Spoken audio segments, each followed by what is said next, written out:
Well, first of all, I'd like to say that it's great to have a chat with you. I've been a big fan of stuff that you've been doing for many years now, especially the Beau Nasty stuff, which I got into at a pretty young age. Okay, so, well, first of all, give us a rundown on where you're from and, what part of America you're from and some of your influences when you were young.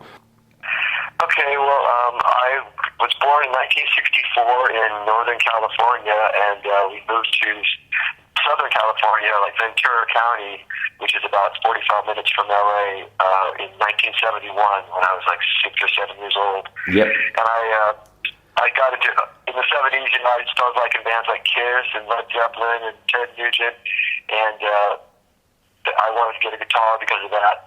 And so I started playing guitar just before I turned 14, yep, or 13, something like that, like I was around 13 years old. And so my first bands I was into was definitely Kiss, Zeppelin. I got into Hendrix, Ted Nugent. I really started liking just bands with good guitar players. I was just really in love with the guitar right after that. yep. And then as time went on, I moved to Hollywood when I was 18. After I graduated high school, I moved to Hollywood and went to GIT. Yep. And that's around the time Ingve came out. And so I thought he was awesome. And I was like, Eddie Van Halen. So I basically liked all the, shredder guitar guys. Yep. Anyone who could just, the virtuosos. And of course, I loved Al Di Meola. And then I got into Alan Holdsworth, who's pretty much been my all-time favorite guitarist since 1982. Right. So Yep. that's pretty much my upbringing. Yeah. So tell us about your first bands. Were they in Hollywood? I'm sorry? Your first bands, were they in Hollywood when you started out? Actually, when I was in high school, I was in a couple bands, just typical cover bands, playing at parties and that kind of stuff. And then I got into a original band, and we were living in Ventura, but we started driving to LA to play gigs. So I was playing my first gigs at the Whiskey, outside I didn't play the Whiskey right away. I played the Troubadour in Hollywood and clubs out there in around 1983. That's when I started playing in Hollywood. And then I moved to Hollywood. And after that band broke up, I met Jeff Scott Soto, if you're familiar with him. Yep. He was the singer for Ingve Malmsteen in 1985. Yep. When the band called Rising Force. So in around 1980, late 85, I got a call from him. He had left Ingve, and he was looking for a guitar player for his solo band. And my name kept popping up. He was asking around town, around LA, like, I'm looking for a guitar player that can play this Ingve stuff. And so a few people said, "Oh, Brian Young." So he finally called me, and I started we formed a band called L'Amour, and that was in 1980, basically 86, 87. Yeah. And we played around LA, did a bunch of gigs. Even like bands like Vixen was one of the bands that opened up for us on our very first gig. Oh, wow. And that band, so L'Amour lasted a couple years, but then Ingve fired Mark Bowles, who was the second singer, and was in the middle of a tour, and called Jeff and said, "Hey, I need a singer to come and finish this tour." So Jeff basically went back to Ingve, so that band kind of fizzled away because of that. Right, okay. And then at this point, I got into that's around when I was are you familiar with the Spotlight column in Guitar Player magazine? Yep. Yeah. Mike Varney, the Spotlight. There was a thing called you'd send in your tape and you'd profile guitar players in Guitar Player magazine. So I sent my tape in, and I was in the 1988 March issue with Joe Satriani as the cover, and that he got me in that issue of Guitar Player magazine. Uh-huh. And through him, he introduced me to a really good drummer who turned out to be Mike Tirana. Yeah. And that was kind of how Beau Nasty came into being. Mark Fretz had just moved out to LA, and Mike Tirana had been in bands with him back in Buffalo, or different places. Yeah. And so somehow Mark Fretz heard of me and called me up, and we put together Beau Nasty, and that turned out to be me, Mark Fretz, Mike Tirana, Doug Baker on bass, and George Bornhardt on the other. It was 2B guitar, and that was that band. Yeah, so that was right at the... From 88 to 1990. Yeah, so that was around the time, obviously, when the glam metal scene was quite big and a lot of bands were getting signed. You guys kind of got signed right towards the end of that period through CBS. How long were you together? How long were you together for before you actually got signed to CBS? Well, not long. It was really weird. This was kind of the reason this band kind of was a bummer for me.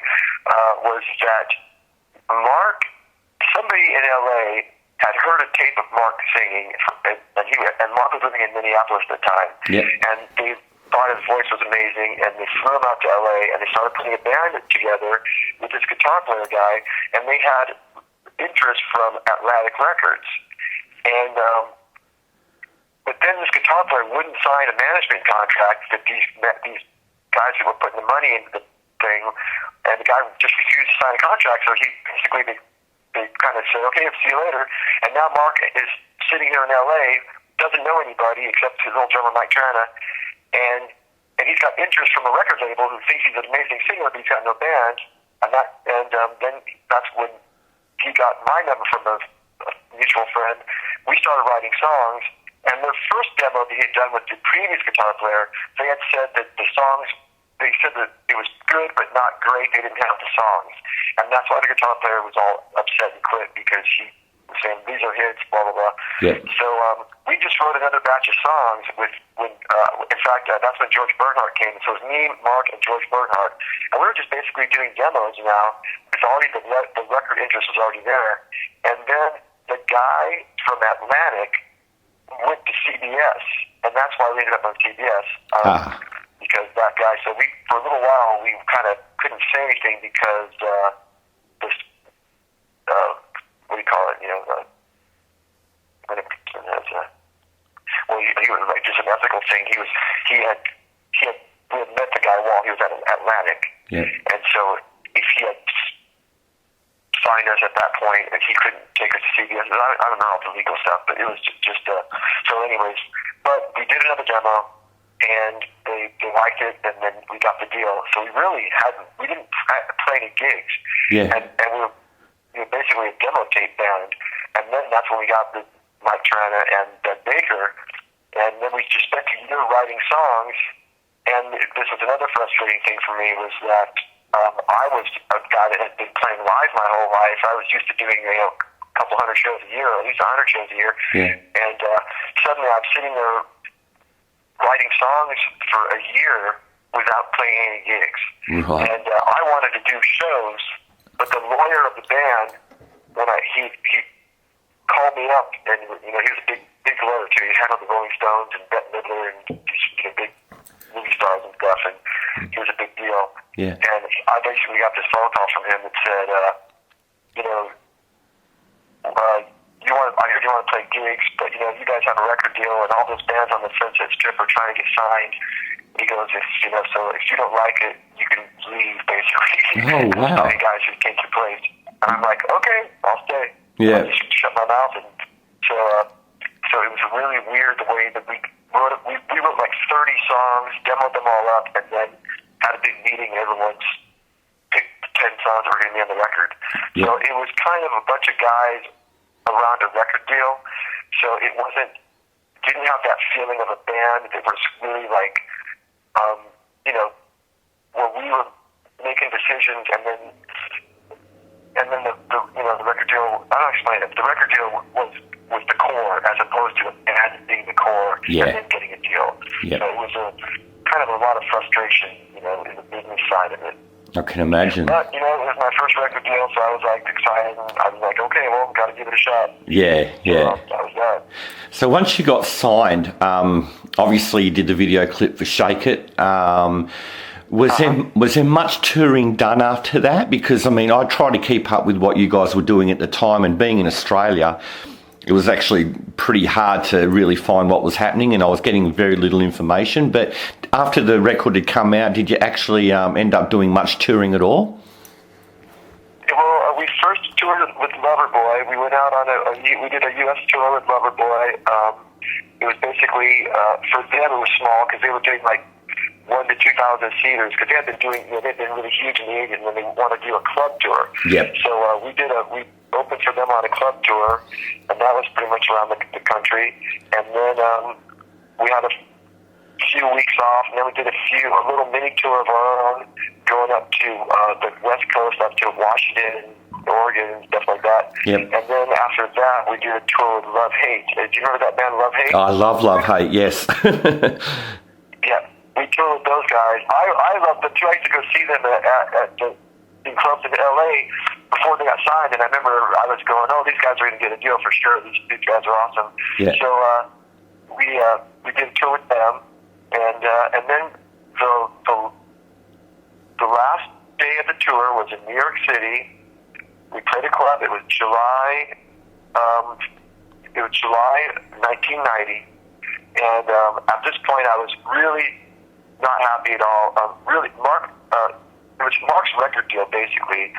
So he was the leader of the band, but he had kind of an alcohol problem, and it was just no fun being on the road with him. Yeah. And I finally realized, here's what the end for me was. I was, during the time when I was in LA, I was on CBS, I'm in Beau Nasty, we were in between tours, and I went to Ventura to see my brother play in a band.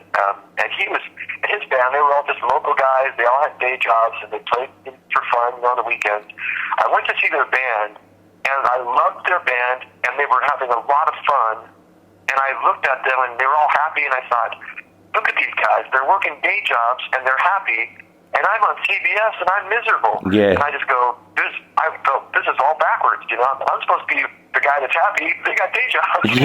Yeah. So when I went on that last tour with the Love Hate tour, at the end of that tour, we were flying back on, it was Friday the 13th of July 1990. I still remember because it was Friday the 13th. We're flying from New York to LA, and on that plane trip home, I decided when I get back to LA, I'm quitting the band.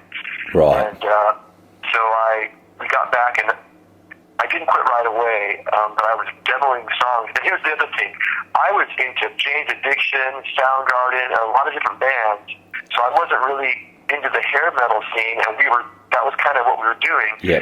So when I wrote songs, Mark would write lyrics for the songs. I would write 5 songs, and then he would only like one of them. Right. And then I'd write 5 more, and I kept writing. And so what was happening was, it would always be in the same genre. So that's why the album kind of has a certain kind of mid-tempo pace to it. So a lot of the other stuff I was writing was just getting vetoed. And so it was kind of like I wasn't really, I wasn't getting musically fulfilled, artistically fulfilled. Yeah. And I really had an idea of what I liked. In fact, I was considered the weirdo of the band. Mark would be like, "Oh, Brian likes girls with rings in their nose. He's a weirdo, purple hair." And so at the time, I was really had already, like I said, I was in Jane's Addiction when they were, in the years before, I quit Beau Nasty. I was already into a bunch of these other bands, like alternative type bands, and that scene wasn't really big yet, but I was liking it, and so then I started writing another batch of songs. After we got back from New York, we were supposed to be writing for the second record, and I wrote a bunch of songs that I really, really liked, and I played them for Mark, and he wanted a copy. He goes, "Oh, give me a tape so I can go write lyrics to him." And I'm like, "Oh yeah, I gotta go," and I kind of somehow got out of handing him a tape because I realized that I didn't want to give him these songs because I didn't want them to be part of the Beau Nasty record deal. Yep. Because I wanted to take them and go on my own and do something new. So I started writing with this other singer, and I hadn't quit yet, but I was mentally out of the band, but I was still worried because I was in the record deal and I wasn't sure if I was going to be released, and I was kind of scared. Right. So I finally went into the lawyer's office and I just said, "Hey, I don't want to be in the band anymore. Signed it, wrote up something, and I signed it, and I was out." Yeah. And then I ended up joining our brother's band, the band that was fun, and with no record deal and no money, and it just went back to playing cover gigs to make money while I was doing. And this band was called Psychotic Symphony, and we got pretty big in LA, and we played from 1990 to 1993. and we were like a prequel to bands like Slipknot. We wore costumes, had a crazy show. We were like punk, funk, speed metal. Right. It was just a real crazy, wild, fun band. I'll send you some links to some videos of us back then. Yeah. And we were just a little before our time because we were doing all this crazy costumes and weird show and all this stuff and all this a barrage of music, like just boom, boom. The songs were all tempo changes and crazy, and it was just a really cool fun. And we did get signed to Red Light Records, an independent label out of Chicago, but by the time we got the record deal, we were basically, there was a few drug issues in the band, and the band just kind of fell apart while we were doing the record. Oh, so no. it came out. Yeah. But the record got done, and you can actually you can get it on iTunes, and I'm not sure who is actually put it on iTunes because I'm not getting any money for it. Yeah. So I'm a little, I think it's one of the guys that was in the band that has done it, so I'm thinking about hunting him down and trying to get a cut of that. Yeah, I don't know if definitely. get any money, but, Yeah. it's weird to see your album on iTunes and you don't know how it got there. Yeah, I can imagine, yeah. So just coming back to the Beau Nasty album, the cover art, that's actually a painting, isn't it, on the front? Yes. Yeah. Uh-huh. What was the idea with the actual artwork, like with the costumes and that? Was that something, because you guys obviously didn't wear that stuff on stage or anything like that, was that just something the record company was trying to push for a different image, or what happened there? There was an idea for the album cover, and it didn't happen. And because of another one of those business things that pissed me off, I really had a lot of very upsetting things happen in this band. And one of the problems was the attorney for the band had this secretary girl, and she basically seemed to have more say in the band than we did. It was really weird. Yeah. And the idea for the album cover, George had the idea for the band Beau Nasty. He got the name and said it means like dirty but well dressed. Like it means like you look classy but you're like what's the word? Dirty as in yeah. maybe sexually nasty, whatever you want to say. So like but you put on the portrayal of a nice person, but you're down and dirty. Yeah. You know what I'm saying? And so the idea was supposed to be us all dressed up all fancy, and then there was supposed to be like dirty magazines and stuff on the floor, and it was supposed to be like this, this whole array of booze bottle or whatever. There was going to be so the idea for the album cover was originally having us all dressed up classy and it looked like a wild party took place around us. Right. And that turned into a bunch of us dressed up like, what do you call it? Almost ancient pirates, almost, in a way. Yeah, we didn't wear those costumes. We just did a photo shoot with regular clothes, and then they painted the picture and added all that. They added it all on, yeah. That's what I thought, yeah. That was one of those things where it didn't turn out how we wanted it. And it was like, we can't have nasty magazines on the floor. Yeah, that's the secretary. Yeah. Wow. So with some of the songs you co-wrote, Shake It, Goodbye Rosie, Gimme Lovin', Love to the Bone, Gemini, and Piece of Your Action. How long was that writing period for? Like, was it this stuff? Did it come to you pretty quickly, or did you guys spend quite a bit of time putting it together? Well, like I said, we spent a year writing songs. The demo that got us signed, we probably spent a month. And on the demo was, let me see if I can remember. I don't even think Shake It was on the demo. The demo that got us signed, it did have Gemini was on it. Gosh, I don't remember the demo. I'm not going to be looking at my iTunes. I do still have some of the demo stuff. Oh, wow. And, we did, like I said, we actually wrote about 30 songs, and here's another example of me feeling like it was a record deal with 5 guys clinging to it as opposed to a band. Yeah. The record company pitched a few songs at us, and they wanted us to record. Yep. And so a couple of them I didn't particularly like. And but me and George lived together at this time, and we did all the demos, basically. We we just do the drum machine, and I had a bass guitar. Well, I played the bass, I played the guitars, George would play guitars, and then Mark would come over and sing on our demos. Yeah. And a couple times the record company said, "Hey, we want you to demo up this song from this writer, blah blah." And if I didn't like a song, I'd be like, "Well, I'm not going to demo that song." And George would go, "We got you, man, the record company." Yeah. And I'm like, I go, "But if we demo it, then." No, he says, "Well, maybe they won't like it, and we won't have to do it." And I'm like, "Yeah, but why give them the option?" So it was a lot of, backing down to the record company people telling us what to do. Yeah. And so that's why when I joined Psychotic Symphony, it was just basically the ultimate anti-establishment band. It was like, we don't care about a record deal. We don't care about it being commercial. We're just going out there to pummel the audiences and have a great time. Yeah.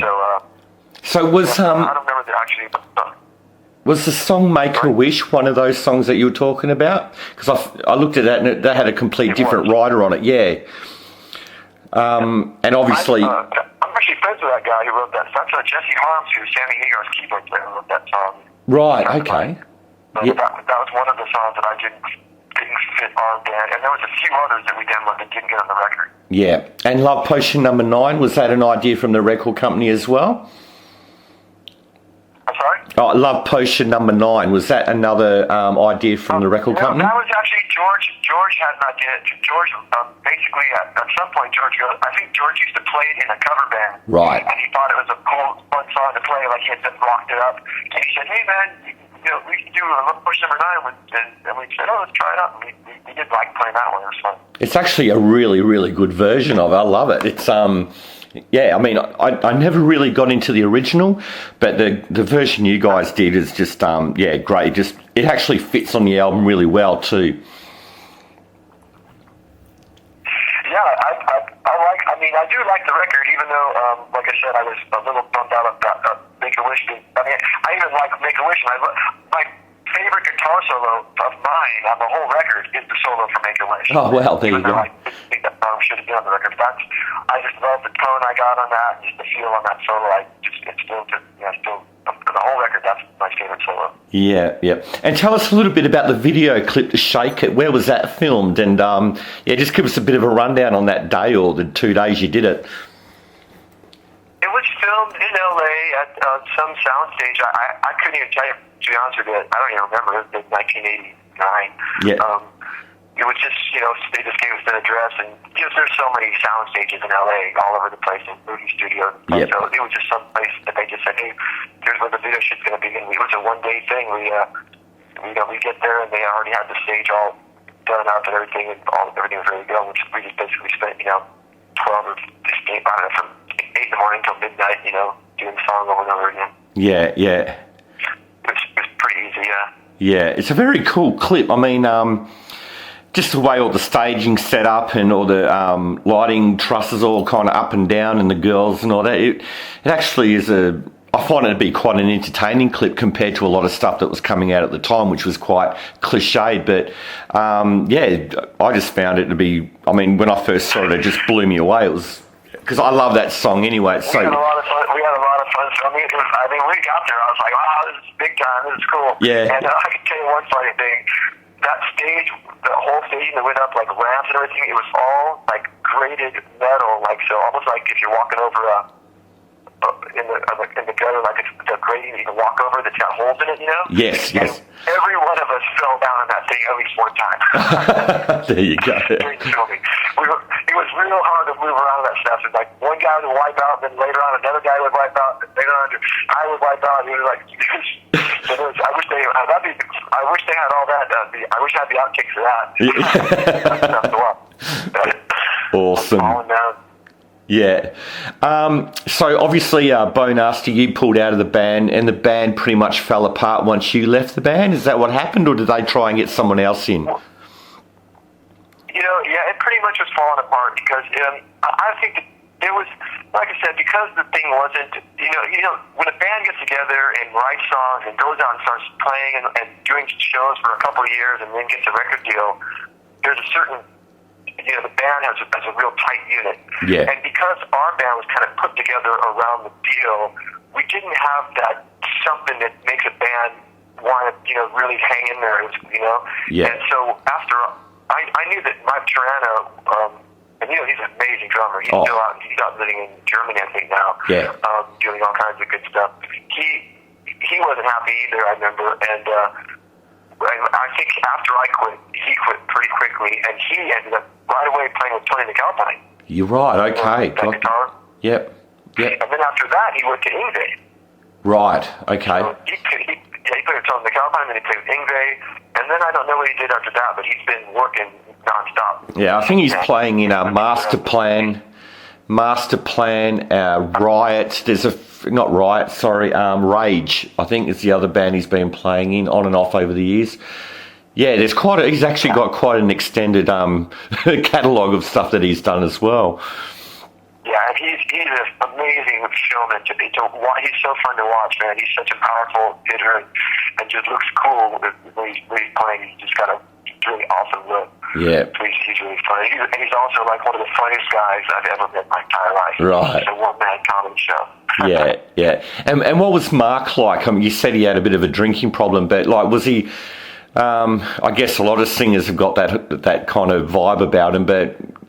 Yeah, what was he like to work with apart from the problems you had with him? Was he pretty cool or? Yeah, he was really quick at coming up with melodies for songs. You play him in a song, and by the time you played it up to the end of the song, he was already humming, and he'd come up with so he had a really good melodic sense. Yeah. And he could sing pretty much. His range was, incredible, and he could sing all the time, and he could hit those notes every day of the week. Wow. He never had a problem with his voice, or he was one of those guys that he could just sing every day and do all this incredible, high note stuff and not lose his voice. And so he was really good. He was a real quiet, shy guy during the daytime when he wasn't drinking. Yeah. But he was very nice and quiet and shy, and he was a pretty mellow guy overall. But then when he drank, he got pretty ugly. Right. Pretty mean. Yeah. Did he go on to do anything else at all, or did he just disappear? You know what? I saw him about a year later after Beau Nasty. I was playing with Psychotic Symphony at a club, and he showed up, and he was completely wasted. And he was like, "Hey, girl, I love you," thing. And I never really saw him after that. Ever again. It's been like 28 years. But I finally found out that he moved to like Iowa or Idaho, I can't remember which state.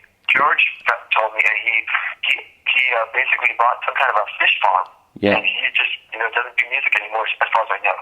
I thought about maybe giving him a call, So anyways, but he was always really into fishing. That was his big love for his whole life. Right. So that doesn't surprise me that he would do something like this. Yeah. Right. And then George, went on to play with, George Burnhouse, the other guitar player, after Beau Nasty, he joined a band called the Mustard Seeds, which had Matt Bissonette and Greg Bissonette. Oh, wow. On drums and bass. And they still exist. They did a record a couple of years ago, and they get together and play gigs once in a while. And then after that, he went on to play with Rick Springfield. He did like a 10-year stint with Rick Springfield. Right. Okay. Yep. And has he done anything with Jeff Scott Soto as well? Who? George did. Yeah. In fact, they did a band called Slam. Yes. I'm sure you met Jeff through me.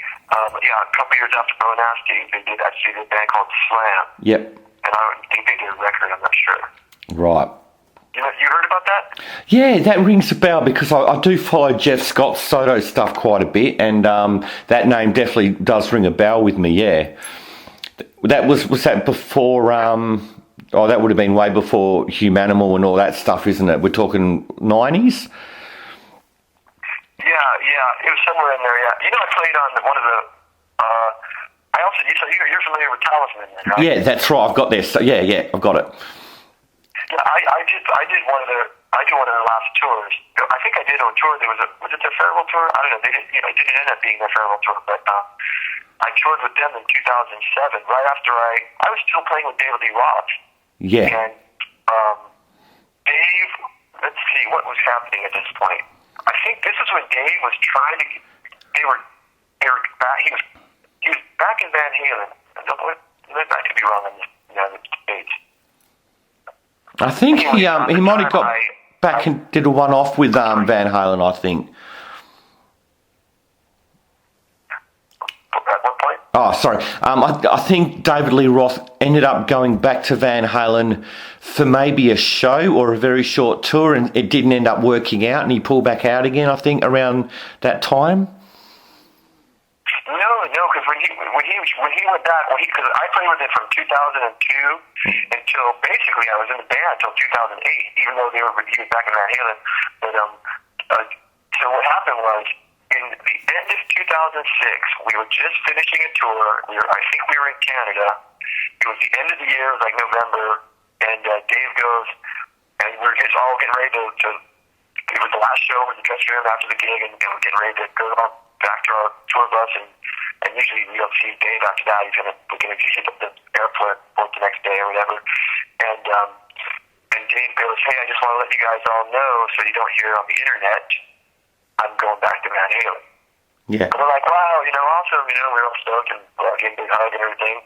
And then, but that was in the end of '06. But during '07, he kept calling me up to do session work. So I'd go and record with him and do studio stuff. Yep.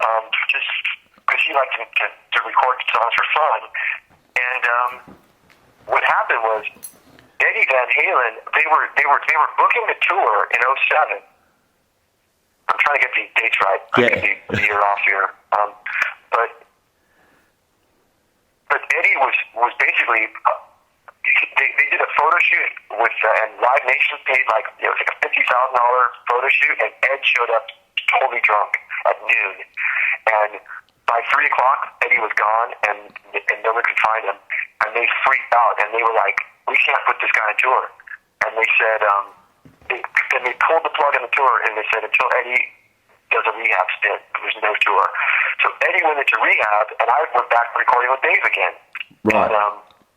And then, so no gigs happened. Yeah, so you might have heard about that. They might have booked the tour and then canceled it. Yeah. Because he made an appearance. Yeah, and that was because. No, sorry, you go. I was going to say that he made an appearance with the band. Sorry, we keep crossing over. You go, you talk. You're right. Okay, yeah, it was definitely. I was there, so it was definitely because of Eddie Van Halen that the tour, the first part of that tour got canceled. Right, okay. And then when he got out of rehab, I was over at Dave's house one day doing some something, recording or something, and I said, David, and Eddie had been out for a couple of weeks, and I said, "So what's up, Dave? Where's Ed?" And he goes, "I don't know. No one's heard from him. He's been out of rehab for like 3 weeks, and he hasn't called anybody." And so at this point, I still was wondering if I was gonna. He was basically still paying me. I was still on retainer, the whole year. Yeah. And then finally, they did the tour at the end of I think it started in the end of '07, September of '07. And that's when I moved to Austin, Texas. Once I knew they're going, I pretty much had an offer for a gig out here, and I moved. Right. Okay. Yep. So you and Jeff Scott Soto, you've been kind of back and forth with over the years, on and off, helping out with tours and doing a bit of recording here and there. Give us a rundown on your work with Jeff. Okay, so I met Jeff in 1985. Yep. Towards the end of the year, because it was his birthday. I was 21 and he was 19. Yeah, wow. I'm 52 now. I've known Jeff since I was 21 years old. Yeah.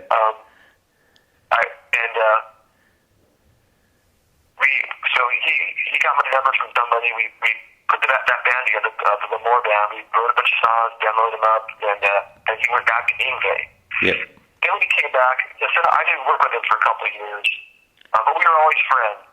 And here and there I could do a recording thing with him. And, I don't know if you're familiar with the Human Clay album he did. I know of it. Yeah. I haven't got it though. Yeah. two songs on that album. Yep. And I was kind of stoked because Ingve's on one of the songs. I'm like, oh, I'm on an album with Ingve. Cool. Yeah. I also worked for Ingve's guys, too.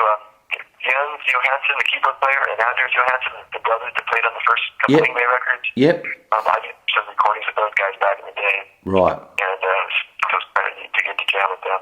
So let's see. So then in 1995, after Psychotic Symphony, I moved to New York for a couple months to New York City with a singer and did some writing, and then I came back. And so in 1995, I actually got a day job for a week. And because before that, I've been making a living playing music since 1985. So in 1995, I'd already done Beau Nasty, Psychotic Symphony, and I was kind of like, I didn't have a gig. I was hurting for a gig, so I got a job. And after 1 week of getting a job, I got a phone call because I had done a lot of session work, and I'd done some session work with Eddie Money in the early 90s. Yeah. I got a phone call from the producer who says, hey, Eddie Money needs a guitar player, call him up. He just said, call him up and just tell him you're available, and he'll hire you on the spot. I'm like, right on. So I called up Eddie Money, and I go, hey, Eddie, it's Brian Young. How's it going? He goes, hey, Brian Young. I said, yeah, I heard you're looking for a guitar player. He said, oh, right on. You're in? I go, yeah, I'm in. Everybody out there now said Eddie Money. And I played with him. But you know what happened was this. This is 1995. I started doing rehearsals with him, and I was only rehearsing for 1 week, and I got a phone call from Jeff Scott Soto.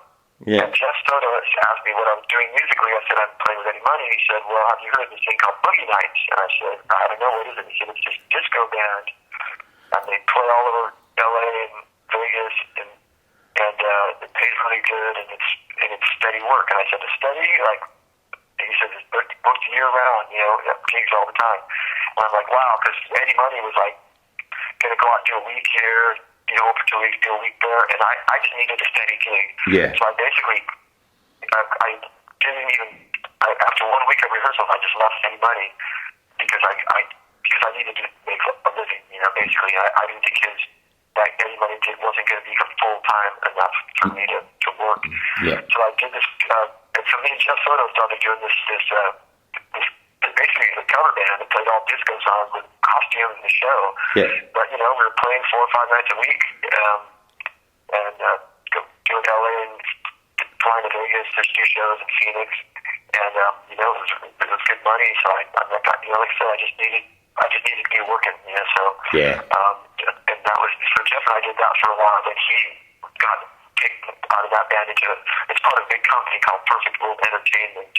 Yeah. And they have a lot of these cover bands that perform real shows. I mean, it's like, not just like some cover bands that play, it's like costumes, choreography, genre specific.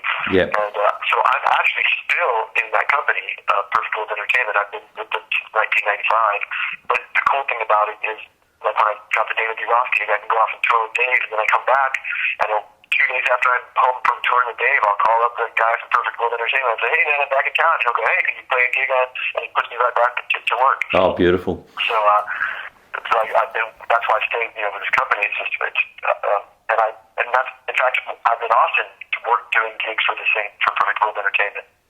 So I've been, so this has been basically my main source of income since 1995. I've been David D. Roth for 6 years. Yeah. Wow. What about the band Three-Legged Dog? Can you give us a rundown on that? Oh, okay. That was just before I moved to Austin. That was another funny, some of these things, the way they happen are so funny. I was at the Rainbow one night. I'm sure you're familiar with the Rainbow in Hollywood. Yes, I've been there. Yep, beautiful. Yeah, so I'm at the Rainbow, and Jimmy Bain, the bass player from Dio, yes, is there, and I barely knew him. But for some reason, we were both kind of drunk, and we were talking like we knew each other for years. It was one of those kind of like, we knew each other, but we didn't really know where from. Yeah, yeah. So we're talking, we're hanging out, and he goes, hey, man, he goes, he said, we're playing with Carlos Cavazo, but he's never showing up. He's doing this other thing, and he lives way out in the desert, and we don't know if he's going to be in the band, but, call Vinny, call Vinny Apathy up, and he gives me Vinny's number and just says, hey, just call him up, tell him, you're available to play guitar.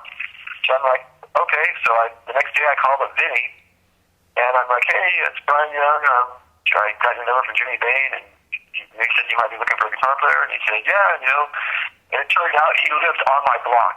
Oh, wow. We were talking. He said, why don't you come over and we can, he invited me to his house, said, come over and I'll play some of the demos we're doing and see what you think. I said, great. I go, where do you live? And he said, Woodland Hills. I go, me too. And he goes, I go, where in Woodland Hills? And he goes, right off of Topanga Canyon Boulevard. I go, hey, me too. We're off Topanga Canyon Boulevard. He goes, and Warner Village. I go, me too. We're at home. I ended up walking to his house. Wow, there you go. And I walked over to Vinny's house, and I listened to some of the songs that he had recorded with Carlos Cavazo. Yep. And then a couple of days later, I'm writing songs with Jimmy and Vinny. In fact, I had a lot of music that I had been writing, so I was always writing and recording demos.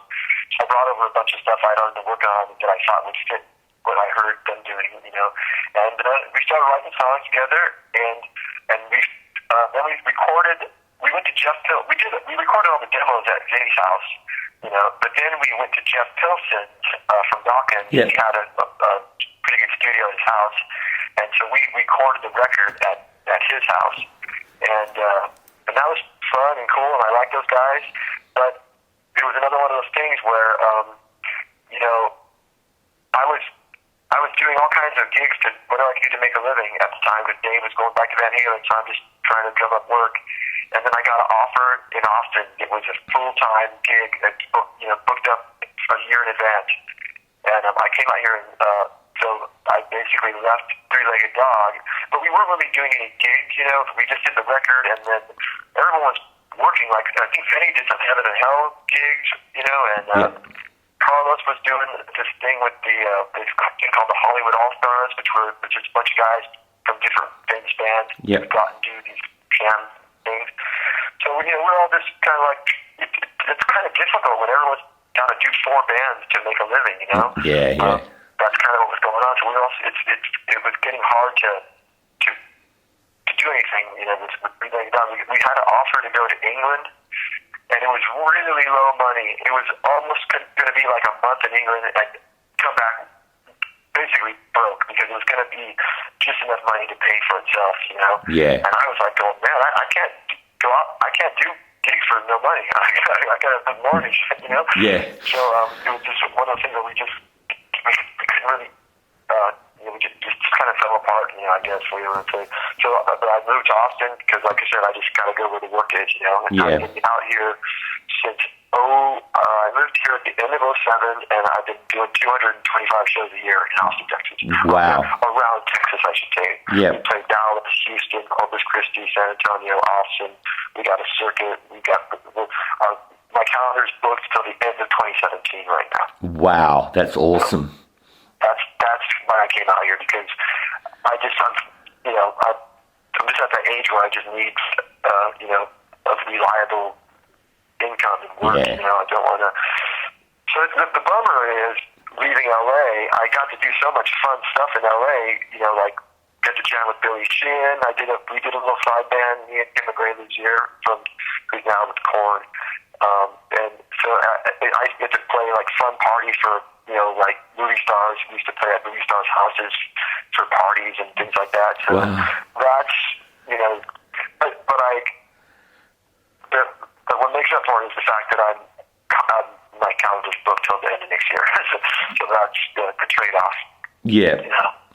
With the Three-Legged Dog album, it is up on YouTube, and I've had a listen to it, and I just think it's great. Really hard album to find, though. Was it only a limited edition, or how did sales go with that album? I don't know. It didn't sell that much, and I don't even know. I don't think I even have a copy of it anymore. When I moved, you know how it goes, and I'd have to search it down now too to find a copy of it. Wow. And so I want to get a copy of it. And another band. I have it in my computer. Yeah. Another band, Atomic Dogs. Can you give me a rundown on that one? On Atomic Dog or Atomic Punk? Because I like both those bands. Oh, okay. Well, I saw in your Facebook you had photos of the Atomic Dogs, and it looks like you're doing a bit of costume. Oh, that band that was dressed up in those costumes? Yes, yeah. Okay, that band was part of Perfect World Entertainment, and it was a funk. It was all 70s funk, everything from Parliament to just all that 70s heavy duty funk. Yeah. Down to the ounce, and parking on the dance floor, and it was really a cool band. Now in that picture, the guys that are in that picture, the guy with the white afro in the picture, that's Ray Luzier, who's playing. He was the drummer for Korn.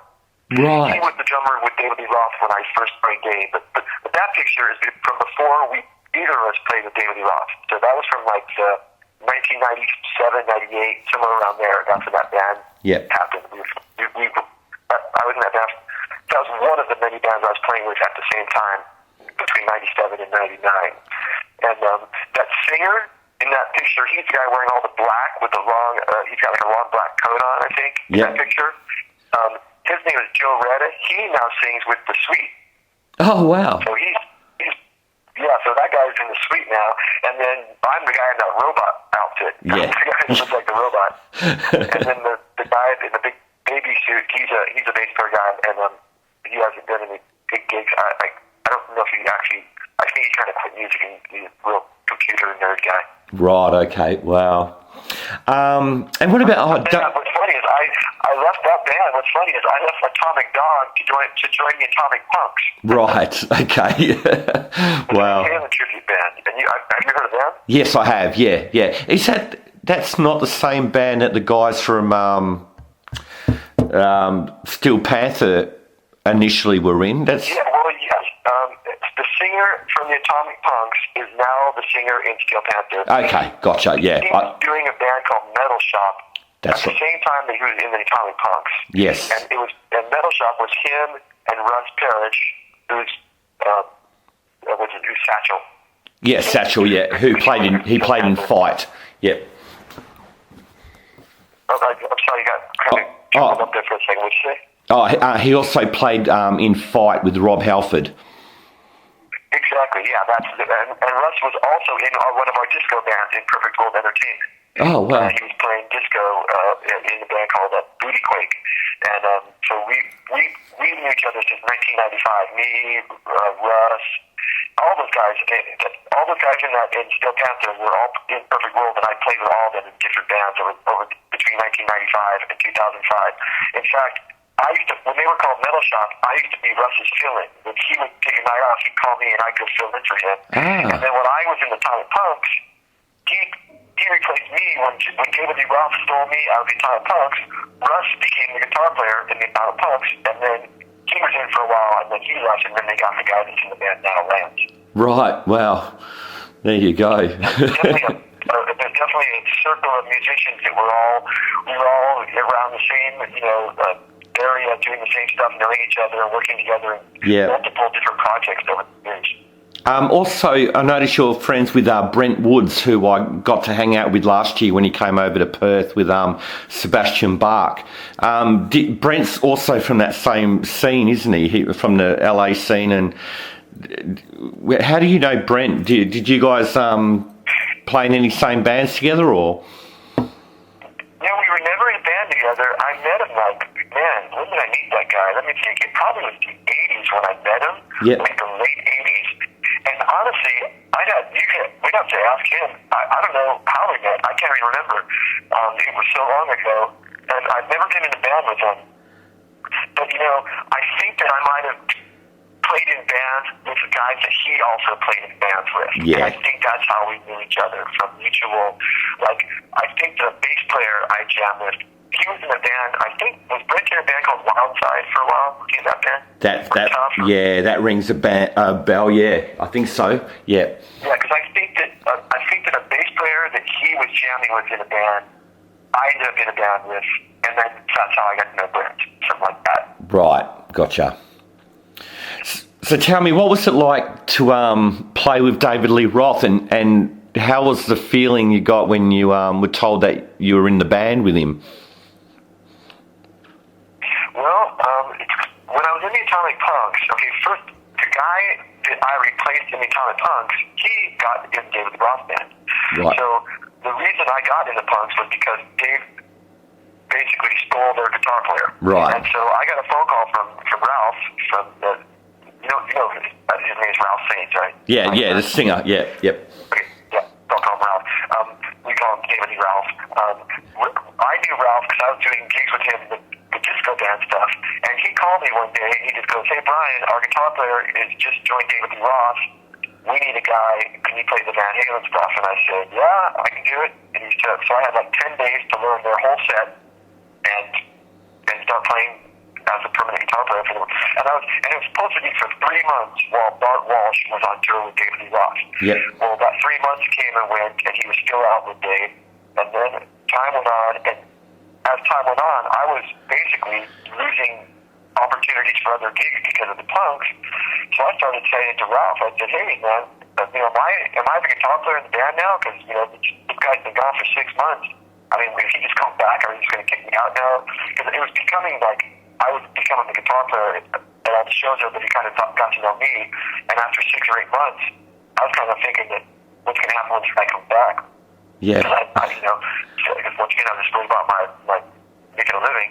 Yeah. So, and he just goes, "Well, the longer he's gone, the farther he is out of the band." And time went on, and he ended up being gone for 3 years. Wow. But what's funny is, while I was playing with the Atomic Punks, people kept telling me, "Oh man, it's only a matter of time before Dave steals you."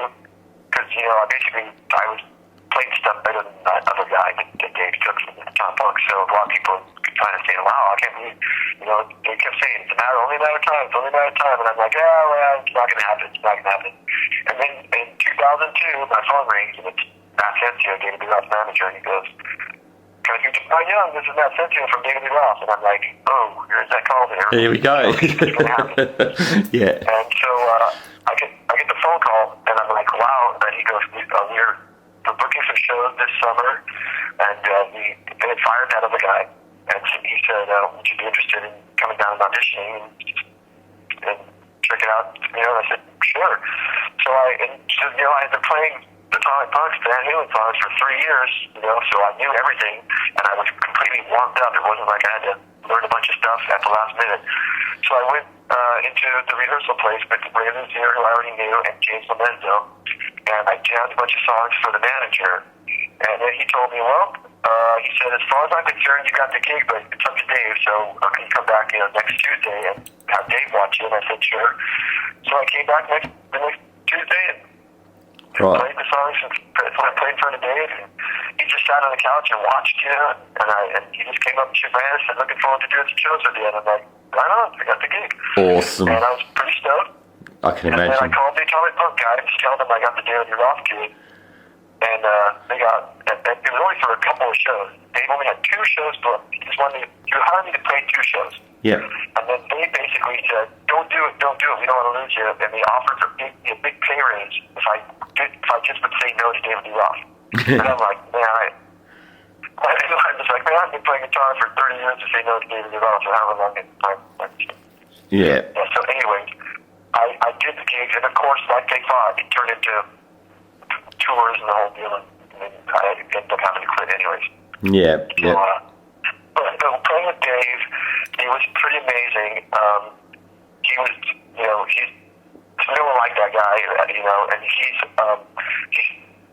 really smart. He's super well read. He's constantly reading books, and he knows so much about so many things. And musically, we'd sit down and he'd play. We'd sit down on the floor in the rehearsal room, and he'd get out the big old ghetto blaster and his gigantic things of CDs and pop in all these old, cool 60s songs and just different bands. And he was like a musical, encyclopedia. Yeah, right. He just loved all kinds of music, and he would play us. And he'd have us learn songs for fun, like cover tunes, that we jammed on acoustic guitar and go on the radio and play like live little concerts on the air. Wow. With acoustic and all these cover tunes. And it was great. When he gets mad, it's the worst thing in the world. He'll yell and scream at you and make you feel like a piece of crap. Wow. And that kind of sucks. Yeah. Because he's kind of bipolar, so he has meltdowns. Yeah. And when he's in a great mood, it's the most awesome thing ever. He's a great hang, and he's super, he's a cool guy, and he's knowledgeable about many things. While I was in the band with him, he said, I'm going to take helicopter lessons. And next thing you know, he's flying a helicopter. And he learned how to fly a helicopter. And then he goes, I'm going to be an EMT. And then he learned how to be an EMT and went out in ambulances and actually went on hundreds of ambulance calls as an EMT and donated his entire check to the New York City Police Department. And he flew me over New York City in a helicopter and told me, he said, while he was learning, we were on tour, and he's learning how to fly the helicopter. And he goes, he said, Brian, when you come to New York, I'll fly you around the Statue of Liberty in the helicopter. And I was like, right on. And so sure enough, we ended up doing that radio show in New York City for 5 months. And while I was out there the first week, I said, hey, Dave, you told me if I come to New York, you're going to fly me around the helicopter. So he told me where to go to this heliport and meet me there at 10 a.m. on Sundays. And he took me in the helicopter and flew me around. And I'm flying around New York City going, I'm flying in a helicopter over New York City, and David Lee Roth is my pilot. That would have been crazy.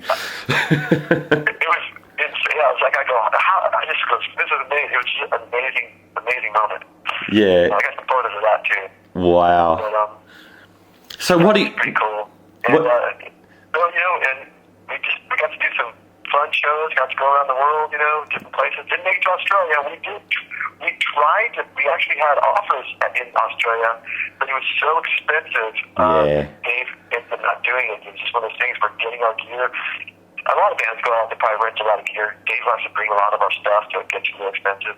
Yep. It came close. I really wanted to go.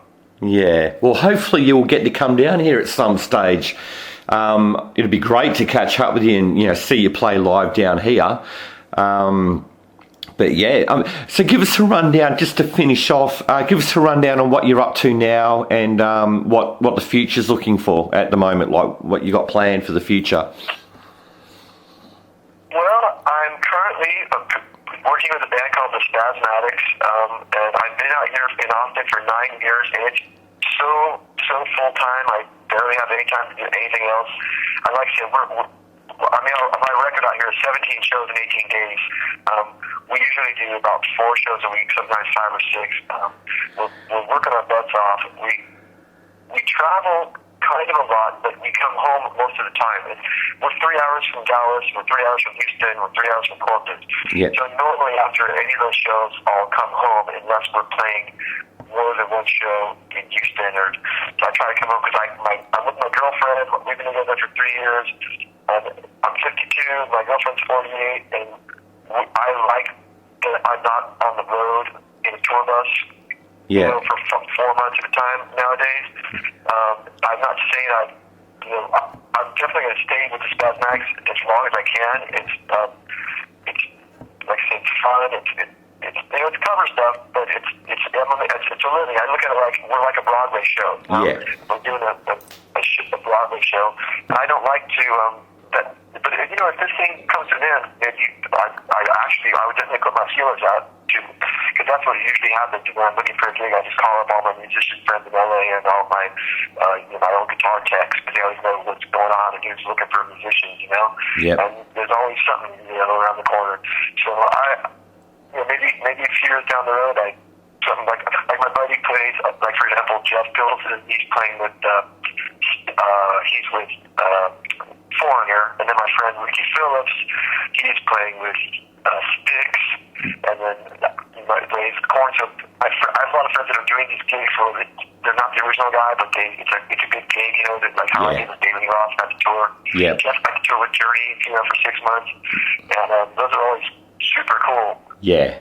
But I'm not looking for that right now because it's kind of like I got a day job, my DJ day job, and I'm liking the fact that, like, I'll think about my friends on the road, and I think, man, I'm waking up in my bed, Yeah. But shit doesn't ever happen, but you never know. You never know. And just the last question before I let you go.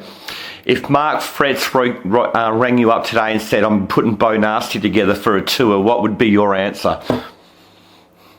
I'd say, have fun. I wouldn't, because I really can't do anything that requires a lot of time outside of this because, like I said, I'm playing 20 shows a month. Yep. And when I take a week off, I'll call a guy. I have a guy that knows all the stuff to fill in. But if I can't just leave for a month if I want to keep my gig. Yeah, you know? yeah. It's like it's a really good gig. I like it. It's basically it's a great. I call it. It's like a job. I've just been working as a guitar player since 1985, and I just hope to work until I retire. Yeah. But I always want to. But I really don't want to retire. I want to just be able to keep playing. Yeah. Forever. That's my goal. So I'm trying to keep myself in good shape. You know, that whole deal. Trying not to.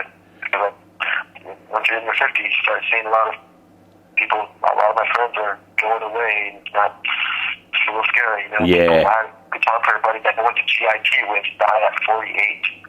Yeah. Heart attack. He was touring with